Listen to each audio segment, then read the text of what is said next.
What's up everyone, my name is Cam. I am a certified dog nutritionist and founder of The Dog Nutritionist. People have come to me and say, Cam, my dog won't eat, what should I do? Well, this is what you need to do. It can be so surprising when your dog is fussy and actually rather disconcerting, but in actual fact, it is very dog-like to be selective with what one eats. Not just dogs that you've raised from a puppy, but particularly stray dogs are hugely selective. The biggest cause of fussy dogs is dogs being fed the wrong foods. That should be the first step. Move to a more natural diet.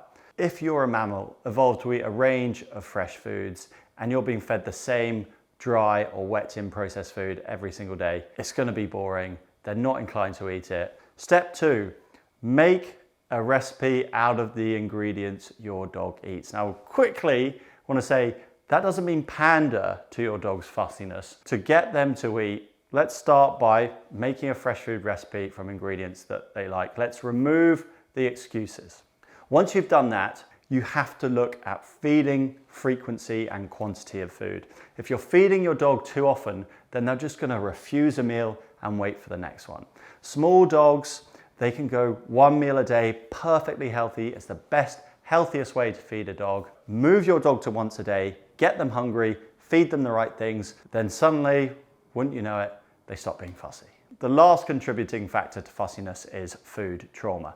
This can be built up due to a distrust in ingredients. If they've been eating meals and they got a load of diarrhea or vomiting, you may need to speak to a nutritionist like myself, or you can solve this naturally over time, building up trust in the food. But you need to work out what they can eat first. Right, I'm gonna pretend to make a meal for my non-fussy dog as if she was fussy. I'd start by choosing the meat I know she does well on, which is chicken. Chop that up into small bits. I'm gonna recommend this meal is lightly cooked. Cooking does tend to incentivize some dogs to eat just because of the smell. It becomes a little bit more aromatic and enticing. You want to follow the most natural balance of foods possible so as to incentivize the dog to eat and also to remove any reasons for them declining the food other than they're just playing you.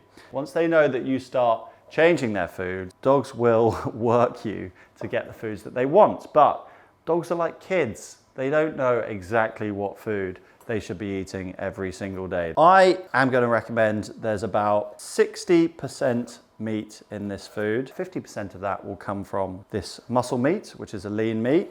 10% will come from liver. Heart, lung, and tripe are things that you can use more. And actually tripe has been known to incentivize some fussy dogs into eating. I'm going to use beef liver. I know that Isla is good on beef. I know she enjoys it. If you don't know what your dog can eat, because maybe they have some digestive issues, then you might need to seek a bit more advice. Maybe look at getting the digestion plan on my website.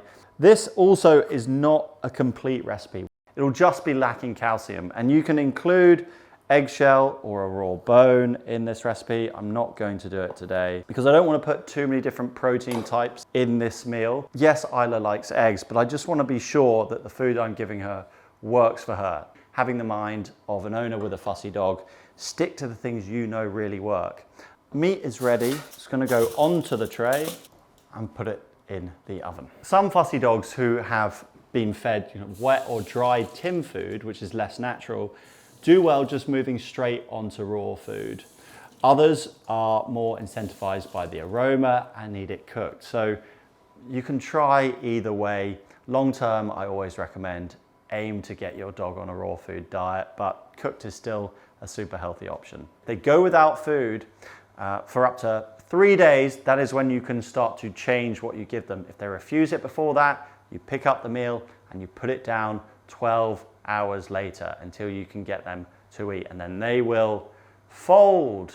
Trust me, you will have broken them, and you needed to break them because you know what's best for them.